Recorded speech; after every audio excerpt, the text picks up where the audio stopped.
Hi, everybody. Molly says it's time to go. So, welcome back to the Astro Imaging channel. I'm so glad you could all come back because tonight we're going to a special place where there are monsters, big monsters that come out at night. They're actually there during the day, but they aren't quite as impressive during the day. But anyway, they come out at night and you can go and poke around and stuff like that. And they're really pretty cool. So, Bruce is going to tell us about that. I am going to tell you right now about some things we've got some coming up because we've got some things that you need to know about because you are going to have to do some work here pretty soon. Okay. So let me go over to the Astro Imaging Channel website. Oops, I didn't call it up yet. Here's our Astro Imaging Channel website. And if I did not mess up too badly today redoing this workshop area here. No, this is the TAC shots, TAIC shots, okay? The Astro Imaging Channel shots. This is the TAIC user shots where I remember I announced that we were going to have another one of these coming up. We're going to be looking at the solar system next. Okay. So any shots you've got of the solar system, except like don't take too many pictures of planet Earth. They don't count in astro imaging. The other planets, asteroids, comets that come through, the sun, anything that's in the solar system is going to be our next place. You remember we've done this before. We got you to turn in a bunch of pictures about Neowise, the comet, and then we put it into a nice music video. And then we did Orion time, anything that was in Orion, and gorgeous galaxies, you might remember. And the last one we did was Nebula, the beauty of dust. And you can go over to each of these, and by clicking here, assuming I programmed this correctly today, you can go back and look at these other videos that people have submitted.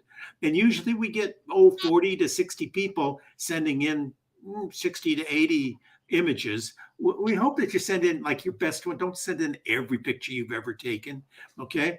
And they need to be at least 1,000, or at least 1,080 pixels on one side so that they fit. Now, when Arno told me that, I thought, gee, I wonder what the impact of that is when we're doing planetary stuff, because planetary pictures are usually smaller than the big nebula and galaxies and stuff we usually have. But we'll do what we have to do. If you want to do a movie, if you got some action or something like that, you can put that in there too. Be sure you tell us what your name and your email address is. Of course, it's coming in on email, so we can figure it out. Tell us what your subject, your target is, and what equipment you used and your location, and if you had any comments. And then you click here to submit, or do you click here to submit? Anyway, you click to submit, and and that's what you need to do, okay? And if you want to see any of the old ones, you can go back there and click over here. We are also at the same time getting ready to do a TAIC workshop, but we aren't quite ready to do that. I'm waiting to get the data all organized and put together.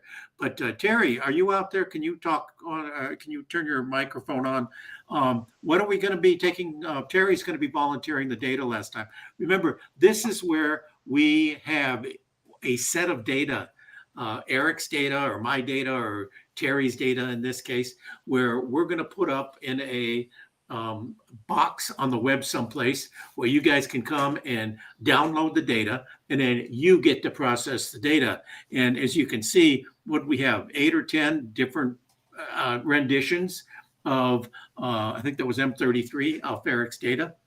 And if you want to do those workshops, you can go back and do those workshops. The data is still out there.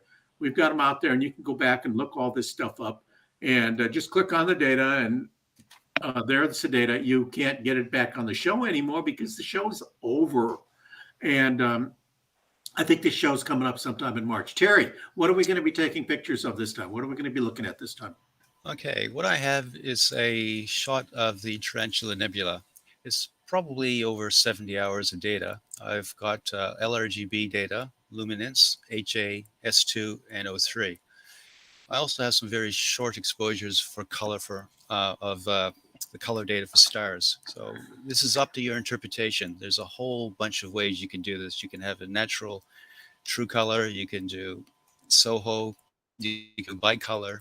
it's up to you. This will be quite fun. It's a fairly deep data set, and you're free to go because there's a lot of different channels to play with. That's about it, Alex. Okay, thank you. Anyway, we'll be getting that to you. Let me look at the calendar here and find out exactly when that is. Bruce is going to be here tonight, and he's going to be taking us out with the monsters of the Borrego Springs, and he's going to show us about that. Craig, you're out there, aren't you? Can you unmute yourself and tell us what are you going to be talking about next week with the non-destructive color mapping in Photoshop? Yeah, I have a passion, I guess I would say, for showing astrophotographers how to use a layer-based non-destructive workflow in Photoshop. The advantage of that is that the files remain editable, changeable. Nothing ever gets baked into the pixels. You can always reopen the file a week or a month later and change things if you change your mind. I find it to be easy, fast, flexible, and all of those things lead to better results. Great. Thank you. I hope to, we'll be here next week and we can catch all that. Matt Penn's coming the week after that. And then we take a week off for Super Bowl Sunday, the high holy days around here in the United States. May not make sense to the rest of you in the real world out there, but we do. And then we've got a whole bunch of people coming up. And this workshop that I was telling you about, where you're gonna be able to work on the tarantula data, you need to have your work in by about March 13th. So you got about 6 weeks to work on that stuff. Once I get the links up there, they should be up within the next few days, but they may not be up till next Sunday because sometimes it's hard to work with. Anyway, that's the TAIC workshop. We'll have that show on the 27th. And then we've got other shows coming up. We've got a pretty good set. The TAIC solar system stuff will be April 23rd. And I think April 3rd or April 10th, I forget, is your deadline for getting that stuff in. There's one more thing I want to show you here while I'm in the website. This is the contact page where you can send us a message if you want to do a presentation. You're all welcome to do presentations.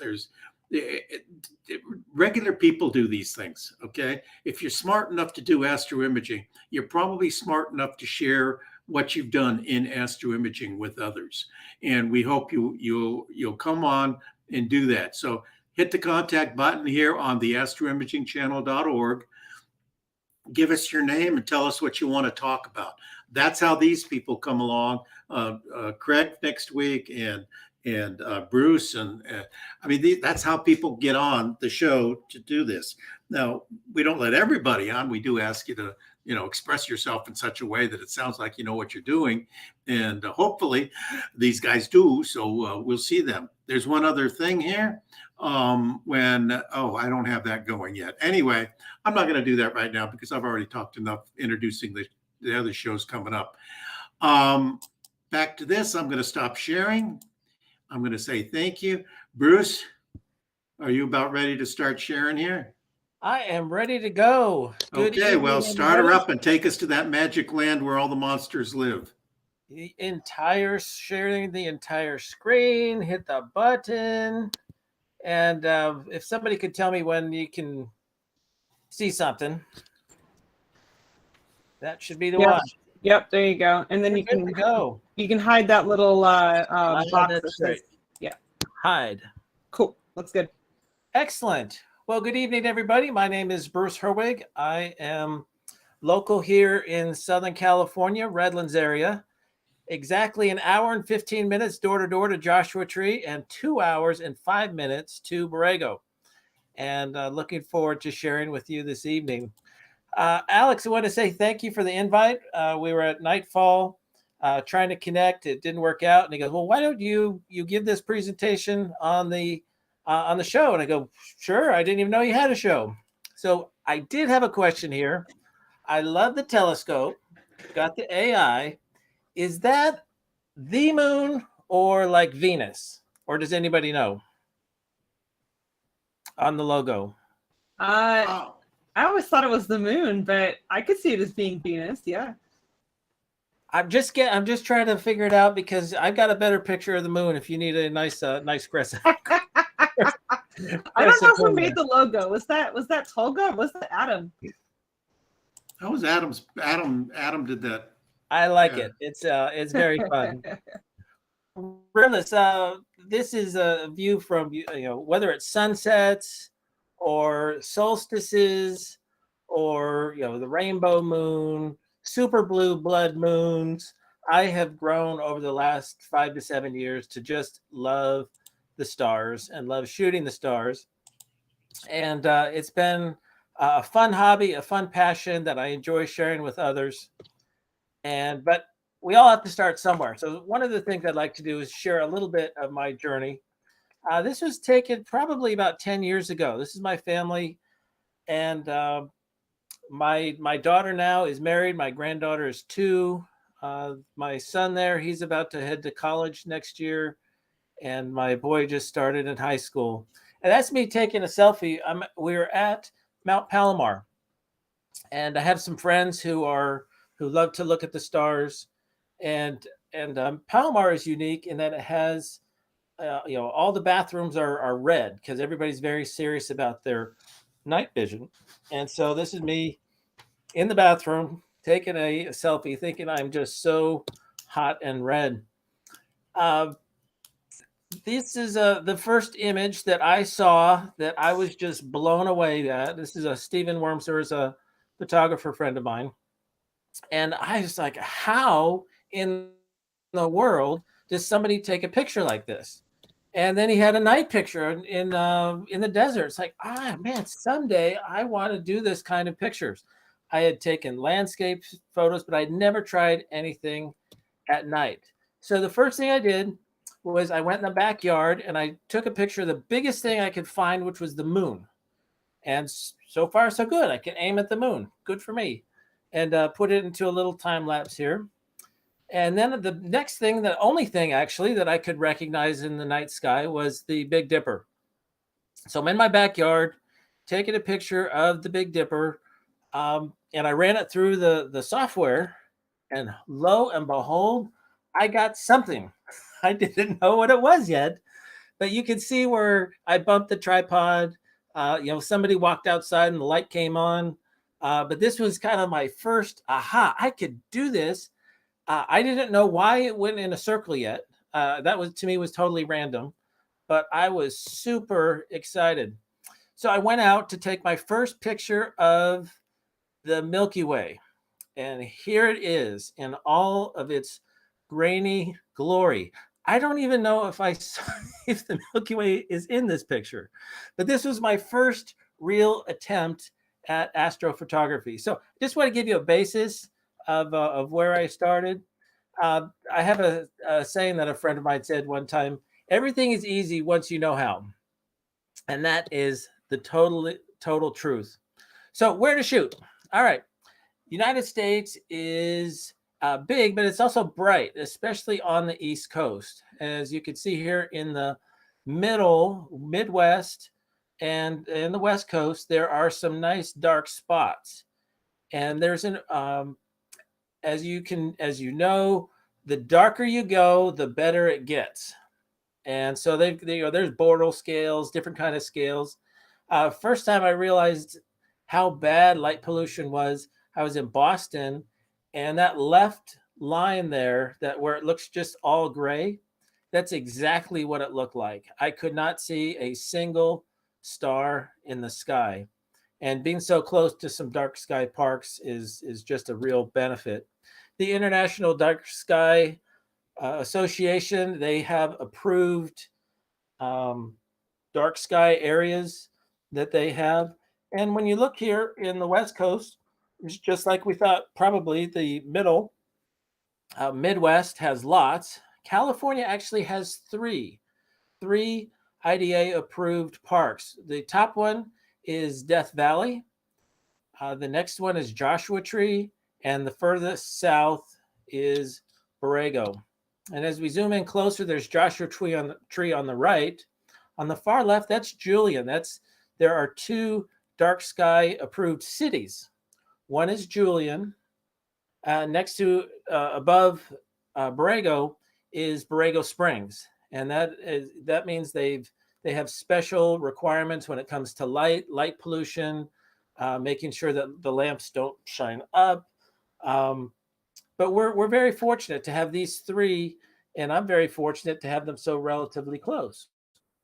So when it comes to shooting, and I'm specifically talking Milky Way shooting here, you got to know when to shoot. Now, this is not the Milky Way, but this is one of my favorite pictures, reminding me again of where I've come from.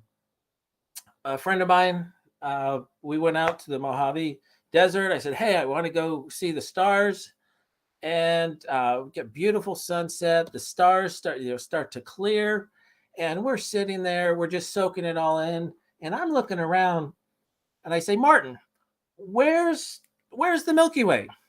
He goes, "Milky Way? That doesn't show up till about 3 a.m." It's like, I had just assumed that was always up. I had no idea that there was a certain time that you needed. Milky Way core season, May to August. I'm actually started last year. I got, if you get up early enough, there's a little window that you can catch it in February and March. A little bit more if you're early. Looking forward to March 4th, actually March 5th in the morning, 3 o'clock in the morning. Head out to one of the dark sky areas to catch some. But by the time you're September, October, it's pretty much the core, the big juicy center. This big part in the middle is what most people, when they think of the Milky Way shots, are trying to get. And that's my favorite. I love it when it's flat. So I got to do most of my shooting in the early of the season, but that doesn't stop me for the rest. I also got to watch the moon. One of the things that I've become sun aware, and I've become moon aware, and I've become solstice aware, and all kinds of awareness ever since I took this on as a hobby. So new moon is the best. Also the weeks before, the week before, if you can get a good new moon is no moon. And so the least light, the better. This was Joshua Tree here, but this was a half a moon out, and you could barely see the Milky Way. Came back a month or two later, and no moon, and it's just so much more pronounced.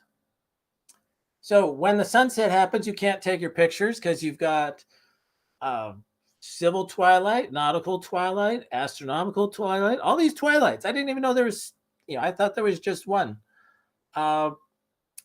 Each batch is about 6 degrees, which is 24 minutes. So once you're an hour and 15 minutes after sunset, that's when you can start shooting. So, you just work backwards from there in terms of how long it takes to drive to a few places. A couple of apps that I find tremendously. Stellarium is my go-to. It's a planetarium in your pocket or on your PC. It's just very helpful to figure out what time you can plan in the future, months out, years out actually, and you can see where the Milky Way is going to be, where the core is going to rise, and that helps planning. Big user of Sky Guide. My favorite thing about Sky Guide is you can type in any location, in this case here, Polaris. And if you think of the movie Pirates of the Caribbean, and they had that compass, and it points to anything you want. And so anything in the sky, you just go, and it has that big old arrow, and it will help you find your target. And so if you're doing star trails, that's tremendously helpful, or other deep sky items. One of the websites I use is Clear Dark Sky. That's, today, if you could look at, this is actually from today. Blue is good, white is bad. That's the easiest way to think of it.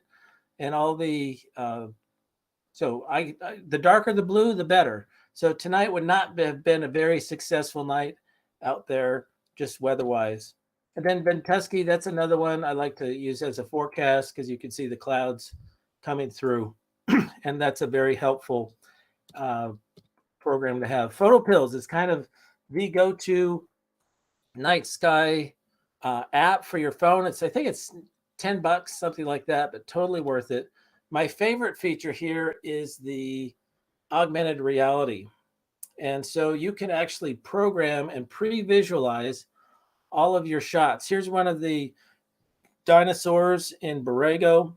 I thought it'd be so cool to figure out how to get the Milky Way blasting out of his out of his mouth. And so you can move time forward or move time backwards. And this was the result, exactly how I had planned it, exactly how I envisioned it. And it's like the A-team. I love it when a plan comes together. And these apps and programs are great ways to plan ahead. So let's get the gear question out of the way. What are you using? I am using a Canon DSLR, the EOS R. I started with a 60D, then I moved to a 6D. For about a month, I had the 6D Mark II, and immediately upgraded to the EOS R, the first mirrorless that Canon came with. Have 3 primary lenses for nighttime shooting. My Tamron 15 to 30. Actually won that. I won the first place prize for the National Park contest, and that was the prize for that. So that was a nice investment in lenses. Have a Rokinon 24. I love, f1.4. That is great. Double the light exposure. And then for long deep sky, I'm using my Sigma 150 to 600. And then I do have a tracker. I started using a tracker a couple of years ago, but didn't start that way. And hopefully you can see the results. Photoshop and Lightroom is what I use primarily to edit. Sequitur for stacking, deep sky stacker. I've started to switch over to that for deep sky objects. Start.net, that is kind of fun, removing all the stars. And then Pip and Auto Stacker for when I'm doing multiple shots of the moon on my tracker. And then you're trying to get the most detail that I can out of that. Gear that I always bring: flashlight, tripod, fast and wise lenses, the intervalometer. I love the Chameleon CU6. It not only has a great light, it has a red light, and it has an infrared light as well, which I'll talk about later. I love the Black Diamond Sport headlight. It has just a little thing that you just swipe on the top. It's super easy to use and highly recommend it. Now, Borrego Springs can get hot depending on when you go. The first time I went was in July, of all places. And you can see here on the left, it was 11:07 at night. It had cooled down from 107 to 96 degrees. I was warm. Next time I went out there, it was again 11 at night, and it was still 100 degrees. And Borrego can get hot. So I didn't know about hot pixels or anything like that, and found out the hard way. But there are other seasons, and if you can go in the spring, that's the time to go. Fall, again, Milky Way is going to be not so fun there. So proper clothing, again, if it's hot or cold or windy or what. I'm really big on the snacks department, making sure you're well stocked. Caffeinated drink if you're shooting at night. Folding chair, unless you're running around to different locations. And then it's always a good idea to have printed maps, just in case your internet goes down or you brick your phone or drop it, whatever. One of the things I've learned when it comes to nighttime shooting is there is an etiquette, and not everybody follows it. So just bear with me here as I go through some of those. One of the first things, this was the Serpent in Borrego, and I thought I'd do a star trail. And so I positioned my camera here and did a star trail. You can tell by the trails, I wasn't there very long.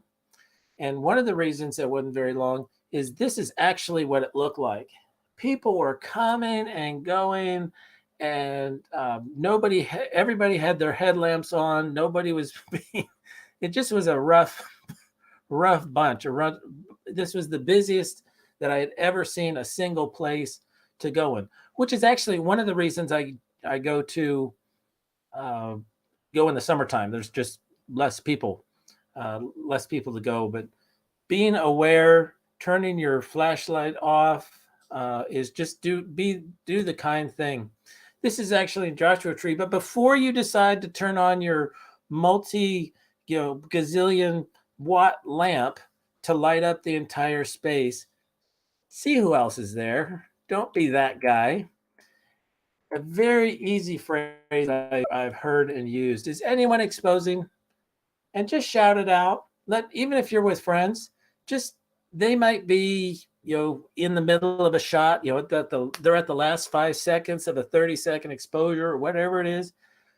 Don't ruin their shot, but talk it back and forth. This is a talking game. Shooting at night is especially if you're with people or with other people, especially strangers, you can help them do the right thing by talking through it. Oh boy, I learned this lesson the hard way. There's some really cool night sculptures, as we're going to be seeing here. This is the scorpion versus the cricket. I love this location. And we got there, and somebody else was shooting, which is fine. This is a public space, and we waited 5 minutes, and then they knew we were there. 10 minutes, 15 minutes, half an hour later, they hadn't finished their shot. And it's not fair to hog a location.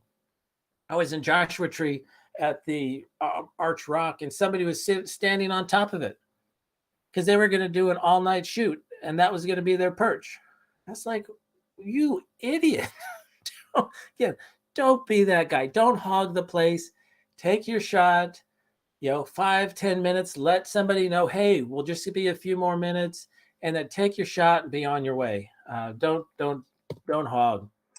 And also, this is sad for me to see, especially of the metal sculptures here. On the left, you can see the left eyeball, or it's on the left, the eyeball there, and you can see how the metal has been damaged. I was there one time in the daytime, and a mama had her kids running up and down the scorpion, jumping on the metal. Well, these aren't going to last forever, guys, and so we need to leave things better than we find them wherever we can. But definitely don't damage. I've seen people who are using sparks and they're lighting things up and leaving burn marks. And don't be that guy. Be kind to the environment that we find ourselves in. So, where are these metal sculptures in Borrego? If in California, south of Joshua Tree, basically you go to Palm Springs, Indio, go south, you'll run into the Salton Sea. About halfway from the Salton Sea, make a right. So you're going to head west, and you'll run into Borrego Springs. Here's a not to scale map with pictures of where the X's are, where all of the sculptures are. We'll get a closer look here. One of the key features, as you can see right in the middle, is the Christmas circle. That's the big circle in town. And so I would say about half, probably 2/3 are north and 1/3 is south in terms of the sheer number. And there are 130 metal sculptures, which is a ton. I haven't seen them all yet. And there are, some as a whole bunch. And so I don't know exactly how many that I've seen, but mostly north and some south.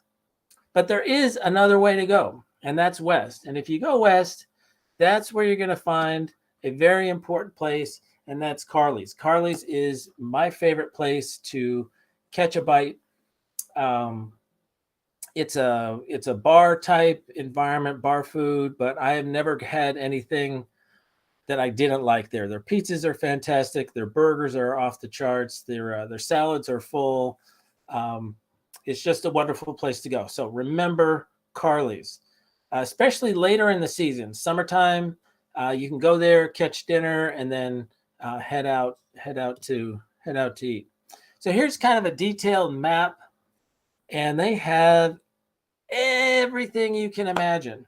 They kind of fall into 3 categories. They said whimsy, historic in nature, and then fossil treasures. Some of the metal sculptures are actually based on the fossils that have been found in the Borrego Desert.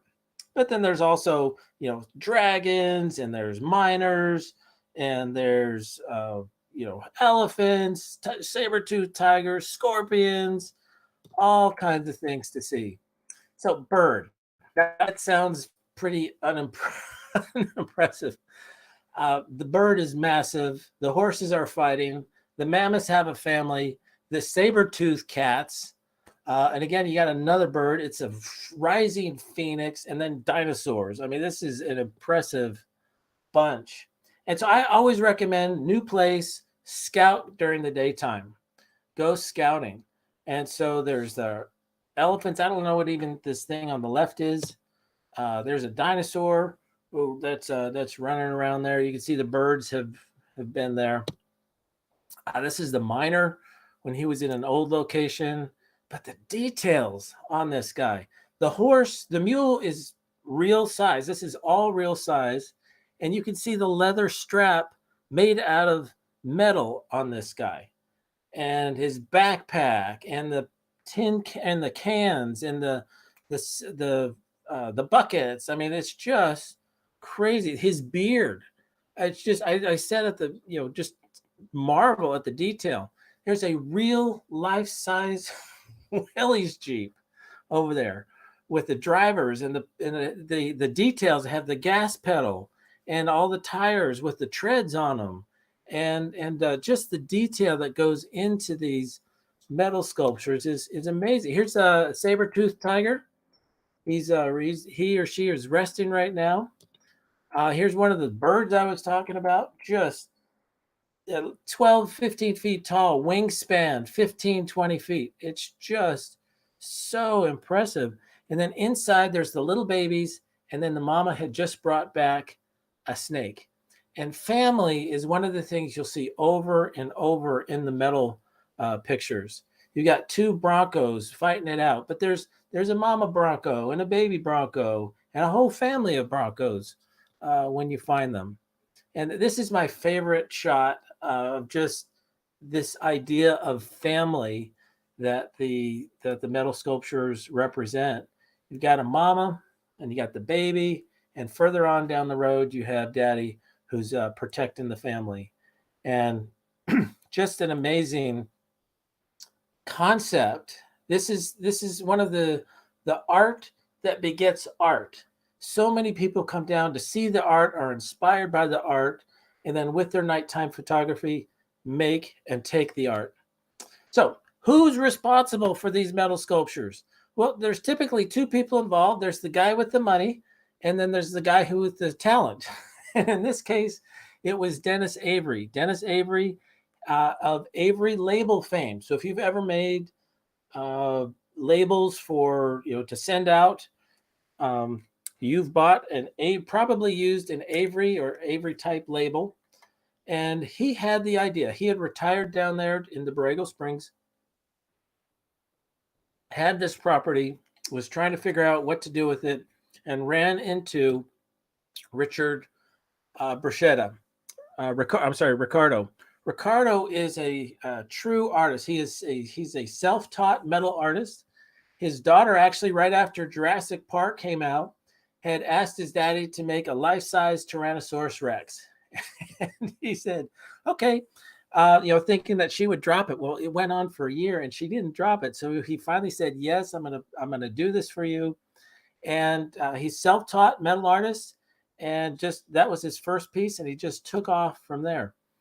While Dennis Avery, he passed in 2012, Ricardo is a living artist. You can go down and visit him at his showroom. I say showroom. That's his show acreage that he has. You can kind of see here. This is my friend Thomas, a good photographer friend. And you can just see here acres and hundreds of metal sculptures. This guy is prolific. And he just didn't stop with the one color metal. He's moved to multicolor painted metal creatures. And so he has, the Transformers here. He has the alien. He has different kinds of different monsters, and he has big ones and he has little ones. And so he's a really neat modern day hero here. So I thought, I was trying to figure out how to organize the rest here. And do I put all of the pictures of the scorpions together? And I figured, just follow me on my journey of being a photographer and a astrophotographer here in Borrego.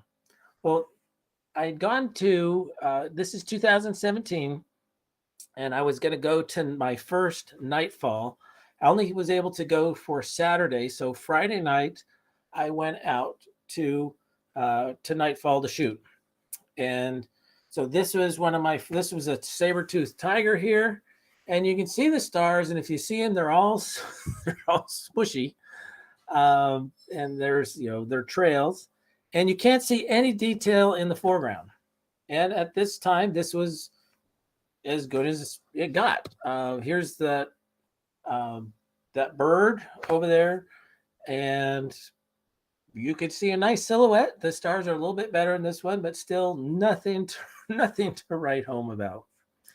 And so after the nightfall, Eric Blackhurst did a presentation, and he gave the idea that I had heard for the very first time, that for these nightscape type pictures, that the sky has to be treated than the foreground. And he said that you could actually take a 5-minute exposure, then run noise reduction, so 10 minutes total. I had never taken more than a 30-second exposure. So this was just news to me. And okay, so I'm done with the training. I'm super excited to go try it out. I've got to, I don't have too much time, but so I head down to the Jeep area, and what do you know? Not the best. I got some funky colors in the background, but you could actually see something in these pictures. This one did a 5-minute exposure. This looks like it was taken during the daytime. And no Milky Way, because it was October. Milky Way is way off to the right. But did the outlining, did the masking, and I was just blown away. This is night and day compared. So again, you treat the foreground, did a 5-minute exposure with noise reduction, with a 30-second exposure. You can see a little bit of the Milky Way in the back, and you combine them together, and boom, my mind was blown. And so nightfall and the education that is provided there, makes a difference, especially for us newbies. For those who are more experienced, you get those 1 or 2 tips that make all the difference. But this set me off on a whole different course, and I'm super excited to have been part of that experience and be a beneficiary of it. So next year, I only can get out to Borrego 1 or 2 times a year. So because it takes so long, and there's only so many night opportunities. But again, this was one of those pictures that I took. I showed you already, lining that up using the augmented reality. Hey, learned about light painting, and this is when the fidget spinner phase was. Craze was going on, and so I had a fidget spinner that lit up and with different colors, and so wrote out Borrego, thinking that maybe the Chamber of Commerce would use it or something. They never did, but I still think it's a good idea.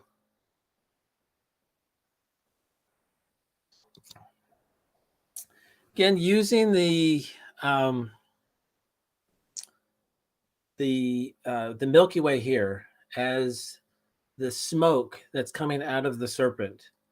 And I love that idea of using that Milky Way as a part of the art. Still, I've got some, I'm not there in terms of the foreground yet, but I liked what was going on with the background. Back at that Jeep again. And so looking at the Jeep, trying to use, as a friend had lent me their 14 millimeter Rokinon, and so I was trying that out, and you get a super wide angle over there, and just seeing what I could do on that. Oh, back at that scorpion again. Love that scorpion. couldn't take a very much long picture, and you can see the clouds coming in. So it wasn't a great night there for night shooting, but just to get it, get what you can. Went out there with my drone friend. So on the way that we're going there, you have to have a spotters. So he's testing us as we're driving, doing the online test that you need to take to make sure, or the written test to make sure that we could be his official spotters. So we head back to the Scorpion and the Cricket, and it was like having your own portable moon. It was so awesome. You can't fly in Joshua Tree National Park, but there are no restrictions here in Borrego. So he was flying his drone around. He was lighting it from the left, lighting it from the right, kind of low, seeing it high. We had a chance to experiment with what would different lightings do. We headed back over to the Serpent. Yeah, that Serpent is 15, maybe 20 feet tall. It is ginormous, 350 feet long. And it actually goes, it's so long, you have hump 1, hump 2, it goes underneath the road, and there's 2 more humps on the other side. And it ends with a rattler's tail. And so 350 feet long. You can see we're practicing using the red light on the top, and he's zipping around. And I'm on this end, somebody else is on the other end. We're just, this is a great time to experiment. And here we go. We got the red light on, and you could see some of those humps there, but such detail that you couldn't get any other way. And you get the light. So I'm on the back end now, looking that other way, and trying to get a different perspective on the same subject here. So I love the Serpent. The Serpent. I watched a video from Ricardo. Why did you do the Serpent? And he goes, well, Dennis Avery was married to a Chinese gal, and it was the year of the dragon. And so he said, hey, can you do a dragon for me? And he thought, well, I'm not going to do something small. And so he made this monstrous monster and put it in Borrego. Took him 9 months to build, or I guess a year to build and 9 months to install. It's just the detail is crazy. Each one of those scales done by hand. We headed on over to the Missionary. And you can see the Milky Way there to the left. And so we didn't have a drone on this one, but experimenting with different lighting, trying to draw across. We're just, bunch of guys having fun, good, clean fun out in the desert. And so you can kind of see now the images are starting to improve, which if you're doing something and you enjoy it, that's what you hope to see. So I hope to see some improvement. Okay, 2019, back at it. You could tell by the Milky Way we're late in the season, so it's a little bit cooler, which is nicer. But I'm trying some different lighting. You could see some detail in it, but I'm just not quite happy with what I'm seeing. I like this angle. One of the things that I had done before is I was just getting that first part of the dragon, but you can start to see some of the detail, much more than any of the years past. But no Milky Way, because it's on the other side. It's there's nothing to be there. And I didn't bother to take out the chin piece or the rock, which oftentimes I'll do. And back at the Jeep. Love this Jeep. Again, too much lighting on the foreground. You can see some detail in the Milky Way. But, I would give it a C, just in terms. But compared to where I started, oh, my word, we are light years to that. So headed over to the different side of the park. And there are these dragons here. And I just love these two. They are in a battle royale. They're just going to be fighting each other. And so to light this, I was in the front. I had a friend over on the right to the other dragon. He's lighting his dragon. I'm lighting my dragon, making sure that everything's still. And we've got a little bit of Milky Way in the background there. And I just really like this image. So this was just a fun, what if you had a dragon in this, kind of dragon constellation. So this is just me having fun in Photoshop, but trying to leverage those images. It kind of looks like an X-ray or a ghost dragon, something similar like that. Does anybody have any questions? Anything pop up on the YouTube? We forgot to tell you, Bruce. So when you ask if we have questions, we have to zip over and unmute ourselves. So there might be a gap between the time you ask if there's any questions. Chandrasekhar asked, what kind of filter is best to use on the Milky Way? And the problem with using a filter on the Milky Way is when you think out how filters work, what they do is eliminate one kind of light or another and let other light pass. Well, the Milky Way is full spectrum. So you kind of need I haven't seen any everything to come in. questions other than one person wanted to know if Milky Way filters would be useful, if you know anything about using Milky Way filters, and specifically in urban areas. I think Rory might be on a bit of a time delay here. I think so. Alex, continue. You're doing a great job. Okay. Yeah, I wonder how that's working. Good. One of the other things, for those of you who've watched the Astro Imaging channel before, we actually get our sound from the Google Meets, and by the time it comes out on YouTube, it's 30 seconds behind. So there is a time lapse between two things, and I think Rory's watching the YouTube channel, and I'm getting mine from the Google Meets. That's why guess, Rory started it. Okay. At any rate, if you filter out light in the Milky Way, you're filtering out the Milky Way because it's full spectrum. It does help if you've got a particular strange color in the of the light pollution. For instance, it's mercury vapor lamps or something like that, and they have a peculiar yellow glow. But in fact, it's not. It doesn't help a lot to try to get the Milky Way by putting a filter in front of it. I had a question. Is the same. Is that when you put those filters on, the pollution filters, unless it's super sodium based, it really does more harm than good. Yeah, you have a substantial color shift that you just don't. It's not in the spirit of taking a picture of the Milky Way. Right. Bruce, well, what is nightfall? I mean, I know what nightfall is, being that I'm the director of Nightfall, but tell people what nightfall is. Okay, Nightfall is the premier astrophotography gathering star party in Southern California. It is in October, and it meets in Borrego Springs. And what's the name of the hotel? That's Borrego Springs Hotel. No, it's the Palm Canyon. Yeah, the Palm Canyon Hotel, which is specifically set up for nighttime shooters. So it has all the, they dim the lights. They have only red lights on. They make sure everybody, so it's nighttime friendly. Nobody's driving around too bad.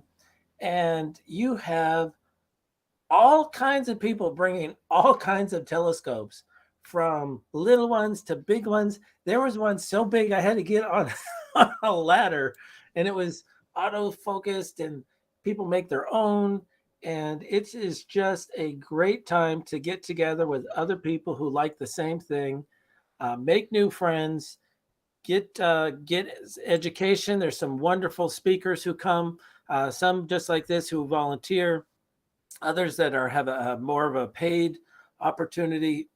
You get some premium content out there, but it's really a chance to, that kind of that last burst as we head into to fall, to get together, get your gear out, and just have it's nice and cool by then, and to enjoy some really dark skies with some really smart people. How's that for your advertisement? Was somebody else talking? No, that was me. Okay. I think we've got all the questions.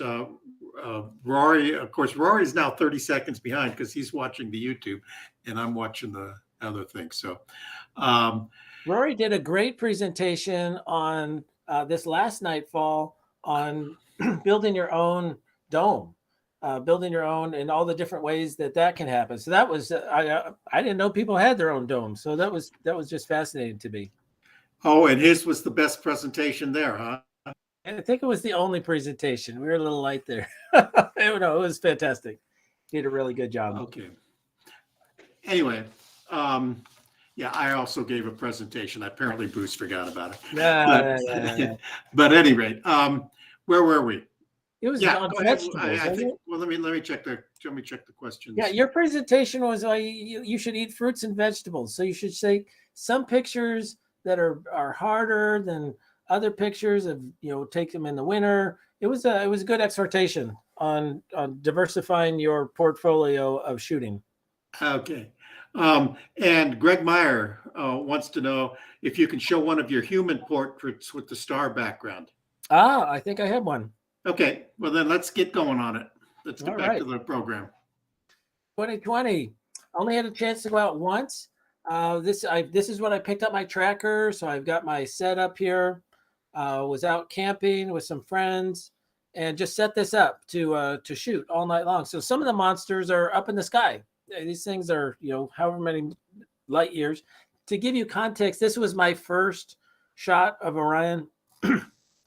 Not so impressive, but under the dark skies of Borrego with the tracker, this was my first, I would say, quote unquote, real shot, edited in Photoshop and tweaked in Lightroom there. So we're making progress now. We're cooking with gas.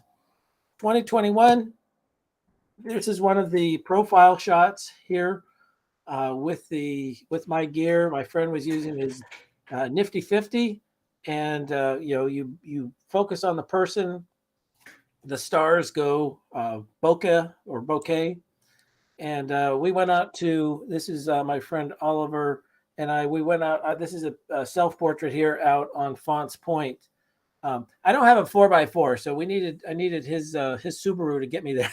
And so we had a fun time shooting that. But this here is okay. Where you've seen the other pictures, and so now I'm learning about blue hour blending. And so I left early from work to make it. I made it 10 minutes before blue hour, which is one of those astronomical twilight things. So not quite dark. It's flat, but I could see detail all the way back to the fourth hump on this, and the detail in the foreground. So I'm working on my editing. This is a composite. Went back, waited until the Milky Way came up, actually. So several hours later, was in a different spot and a little bit different location. So I cheated just a little bit, but not much. And used a track shot here and did some star reduction. I learned about star reduction. And this is, I think, my favorite shot of Borrego to date. I just love the detail. And that's one of the things that I'm looking forward to doing more. Went back to shoot the Perseids. And this is the first time I was actually, I put them together and you kind of see they're coming from one location, which was kind of fun to see. But I wanted to shoot the ram family, and you can see two there that are fighting, and off in the background you can see a mama lamb and a baby ram, and off to the left there's 10 more rams. So this is a ram family. But I was there to shoot star trails and hopefully catch the meteors at the same time. And so this is what I put together here. Again, shot in blue hour for the foreground, moved to the side. Took the image of the star trails. This was actually I shot 7 hours, shot all through the night. 4 hours though, or 3 hours had airplane trails out the wazoo, and so I just said, skip it, just eliminated it. So this is 4 hours of star trails that you're seeing, and this isn't your typical. You got the round, aiming at Polaris. Just love this kind of star trails. So again, back to nightfall. We're there. This was in November here, and here's you meet some great people. So this was Greg from the Phoenix area, and he goes, "Hey, you want to go shooting?" I go, "Wonderful. Where do you want to go?" He goes, "Let's see the scorpion." Perfect. I love the scorpion, and so he let me practice a nighttime portrait silhouette there. And so he's got his camera set up. I've got my camera on him, making sure that him. And I never had concentrated on the cricket, and so you could actually see Orion's belt and Orion up if you look up north on the left hand side, and took a picture of the cricket. Headed while this was shooting, I had my gear set up at the star party that was going on. And so I had left my gear there. There's plenty of people to watch it.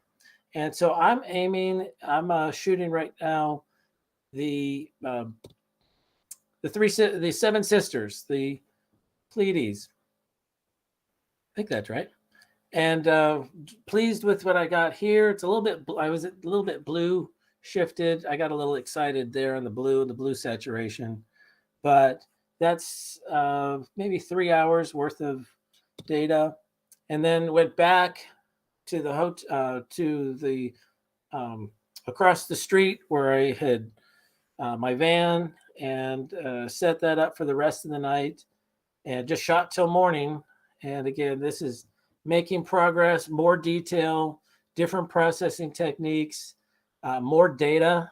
I had no clue that deep sky took, I'm hearing, I thought 30 seconds was awesome, and then moving to, maybe 10 stacked shots. Wow. I'm cooking with gas, but this is hours of investment, but the results are just, I'm just so pleased with where the direction that I'm headed. Now, there are even more monsters in Borrego, if you believe it or not. And this is some of my favorite. The scorpion. Scorpions are my favorite. I love shooting scorpions. There's big ones, there's fat ones, there's skinny ones. And first time that I went to see my first star party, this was with the San Bernardino Valley Astronomers Association. I didn't know what a star party was. I thought it was, maybe like cosmic bowling, where there'd be lots of music and maybe some glow sticks or something. It's a bunch of people with telescopes, nice people with telescopes who will let you look through their stuff. And they said, "Who wants to go scorpion hunting?" I go, "What are you talking about? Who wants to go scorpion?" I thought this was like, who wants to go snipe hunting? Trick the new guy. And they turn on the light, and boom, there's a scorpion 5 feet away from me. I am jumping and running. I just couldn't believe that I had that same guy with the black light come over and walk me to my chair and sure enough, 10 feet away, there was a scorpion. I just couldn't believe it. And if you like Easter egg hunts that glow in the dark and move, that's what scorpion hunting is like. They blend into the ground, but until you put that black light on, they're virtually invisible. And this guy is just I got a chance to see him pounce and use his little stinger on the bug on the right there. This guy here, I didn't know if I was coming up on Scorpion Karma Sutra or what was going on. So I showed it to my bug friend. And he goes, "Nope, one's eating the other." This one. But I just love shooting scorpions. If scorpions made idols, this would be the scorpion king right here. This would be the scorpion god idol that the scorpion guy would be making. So I shoot other places other than Borrego. This is overlooking the San Bernardino Valley. I call this one the String of Pearls. This is the moon going from one end to the other. Had to fake the stars on top, but got the sunrise and the sunset. This is the Skull Rock over at Joshua Tree with the Milky Way. This is the rock that the idiot was standing on, also known as the Arch Rock. Jinx Lake is close. That's the first place I ever shot a meteor. It took me 3 years until I figured out that you could turn around and that the Milky Way would be there. So a little slow on the uptake, but first time I shot it, actually caught a meteor as well. Loved shooting the moon. This was with my friend's Nikon P1000 over in Palm Springs here with the silhouette. And this was same camera setup over in Rubidoux, Riverside here with the Milky Way. And so you have to be about a mile and a half, mile and a half away to get the moon to look that large, but it's so much fun. And if you're off by like 10 feet, you miss the whole thing. So that it's very, very, very accurate. And I use, the photo pills and actually I prefer the photographer's Emirates to plan those type of shots. This is my first time in Death Valley. Went a couple years ago. It was cloudy for 3 days straight, but cleared up right as the Milky Way was rising and right as sun was rising. Again, a composite. Scorpius Rock out in Joshua Tree. It's been a couple years since I've been there. Looking forward to going back there. This is Face Rock in Joshua Tree. Composite, taken 2 or 3 months apart. But I love that the artistic idea of creation or somebody having an idea as the Milky Way is coming across. I love calendars. Molly, I see that you have a calendar of deep space objects. I have so much respect for people who put themselves out there to put their work out there and to pick 12. Oh, it's so hard to get 12 calendar worthy, especially it is nighttime stuff. Oh my word. It's like, is this calendar worthy? And I'll work 12, 20 hours to get one shot. And it's like, man, this is hard to get so many in a year. So this was my cover from Borrego. And some of the different images was up at the Joshua Tree of the moon, star trails, different of my favorite photos. And so this is my 4th astro calendar. It's something I put together a local Redlands calendar where I'm at. And so calendars are kind of my thing. But to get 12 calendar worthy photos are just, it's a fun and a joy. So what's next? I just got my first auto guider that will tap into my Ioptron Pro, SkyGuider Pro. I mostly got it hooked up. I've been, we've been having some clouds here lately, and then there was a big palm tree in my way.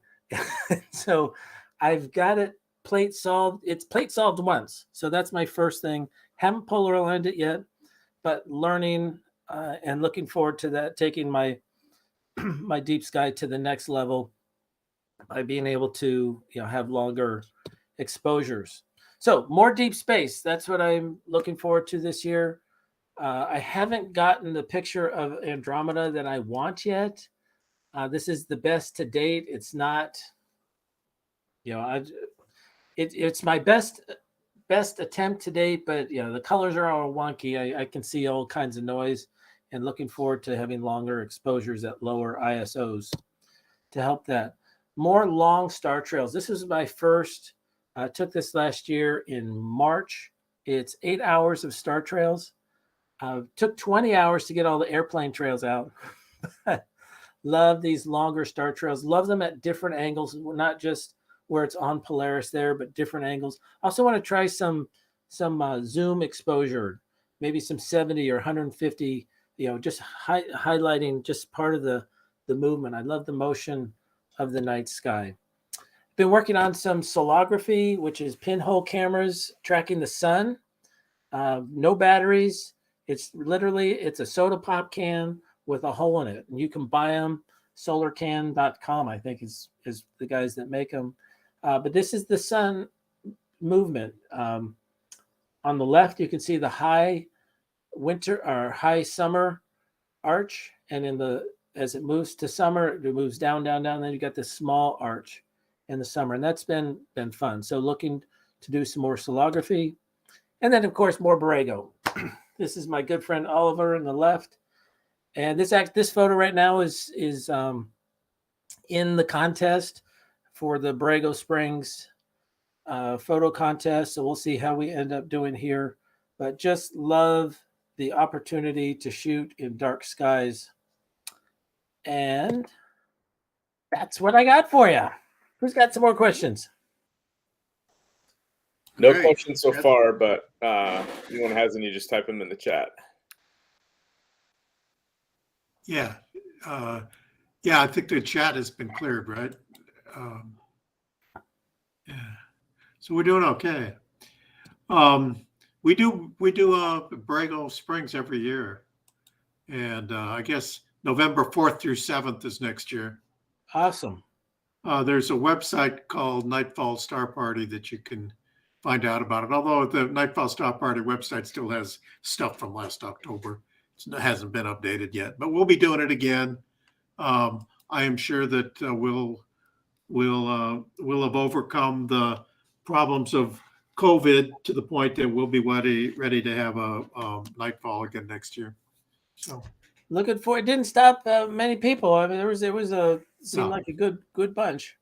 Yeah, it fills up every year because well, you can stay any place. I mean, there's no registration for it. There's only a registration if you want to go to the astroimaging workshops. Yep. And you got to pay for that.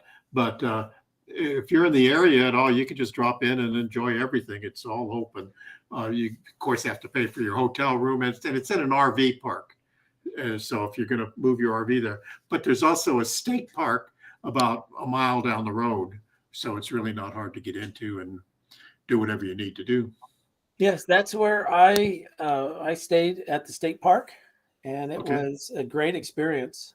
They have wonderful bathrooms. They have good shower facilities, and I just sleep in my minivan. So I'm not very. It's just me. So Borrego is one of those wonders that's close to you, or at least it is to me. That first time I heard of it, you hear these giant sculptures, or what are they talking about? If you like scavenger hunt type things, this is the place for you, because there's so much to see, and not all of them are on the map. And you see one this time, and then you go see another one the next time, and you concentrate on the north side, and then you go to the south side. It's just so much fun. And Dawn, Paul, and Elizabeth, where you say you think it's late October, it actually changes around depending on when Borrego Days is, because Borrego Days is when they bring the burros through the middle of town, and we just can't compete with that. So we have to schedule around it. We get it as close to the new moon as we possibly can in late October, early November. So that's when we go ahead and do it. And I can see that a number of people that are in the chat room right now have been there, because I can see the way they're talking about it. They know about it. And you're all welcome to join. I'd be curious to hear, what is your favorite metal sculpture? Mine? Yes. Are you asking? Well, you and everyone else. I like the big serpent that goes under the road. I like that one. I don't know them as well. I've only been down there a couple of times. By the way, these are all just along the road. You pull over the side of the road. You don't pay to get in to see these things. And tell me, Bruce, are they restricting it because of COVID? At one point, not this summer, but I think the summer before, they were actually restricting people, and kind of the area was closed. You couldn't play. Officially, that was correct. Unofficially, you just walked around the barrier. Not saying that anybody did that. I'm just saying that I saw that other people did that. Okay. But all that's been lifted. All that's been lifted, so you can go out now. Okay. Anyway, that was fun, and I'm really glad you enjoyed that, and I'm going to ask you to come back. I think we have to clear this. Ron Bretcher was supposed to be speaking. Ron Bretcher, who's been on the Astroimaging channel and is one of the Pix Insight ambassadors. He was are going to be doing the astro imaging workshop, which we have every year, and you have to pay extra for that. But anyway, but they wouldn't let them out of Canada. So we had to put Rory and me and Ken Daly, another member of the Riverside Astronomical Society, and we did our workshop there this year. Yeah, that was a nice 1, 2, 3 punch there. That was a good mix of speakers. Yeah, and there's other speakers. There's a program that goes on all day Friday and all day Saturday, and there's an ice cream social, and there's a what else is there? There's a reception on Friday, and there's a bar at the hotel where we are. It's an RV resort. So anyway, make your plans to come out to Nightfall Star Party sometime. You just Google Nightfall Star Party, you'll find out about it, and we'd love to have you out there. It's a lot of fun. But I think that's it for the evening. We've got Craig coming in next week to tell us about Photoshop and non-destructive approach to dealing with color and Photoshop. Anyway, thanks everybody. Thanks especially to Bruce, and we'll see you all again next week. And here I turn it back over to Molly. Molly, you're in charge. Good night, everybody. Good night. Good night. Great to see you. Good night.